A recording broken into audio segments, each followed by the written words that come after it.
আগে যখন পড়ার চাপে থাকতাম তখন মনে হতো এই পড়াশোনা কবে শেষ হবে, কবে নিজের মতন খেলতে পারবো, ঘুরতে পারবো, টিভি দেখতে পারবো, কেউ কিছু বলতে আসবে না।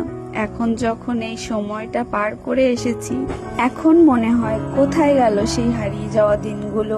এখন আমার কাছে প্রচুর টাইম, পড়াশোনা করলেও ভালো, না করলেও ভালো, কেউ কিছু বলতে আসে না।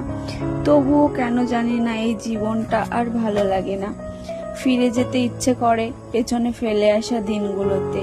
এই জন্যই হয়তো বলে ওল্ড ইজ গোল্ড।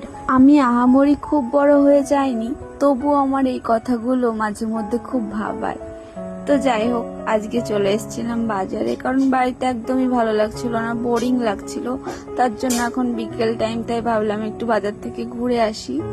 তো বাজার যাওয়ার সময় মিষ্টির দোকানের সামনে দিয়ে যাচ্ছিলাম, তো ভাবলাম মিষ্টি খেয়ে নিই, কিন্তু নেওয়ার পর আর খেতেই পাচ্ছিলাম না।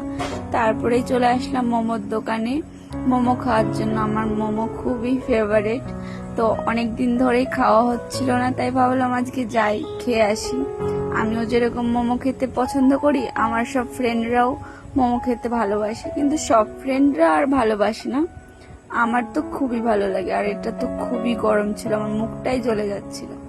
চারিদিকটা কতটা সুন্দর লাগছে, তাই না? আমার এরকম জায়গা খুবই পছন্দ হয়, যেখানে নিলিবিলি নিজের মতন কিছুটা সময় কাটানো যায়।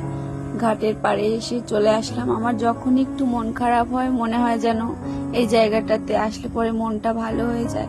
ওই জায়গাটার পাশেই এখানে মানে ঘর বিক্রি হয়, আরো অনেক কিছু, মানে আমি যেটাতে টাকা জমাতে পারবো সেই রকম ঘট আমি কেনার জন্য চলে এসেছিলাম। এই দোকানে আরো অনেক কিছু কিনতে পাওয়া যায়।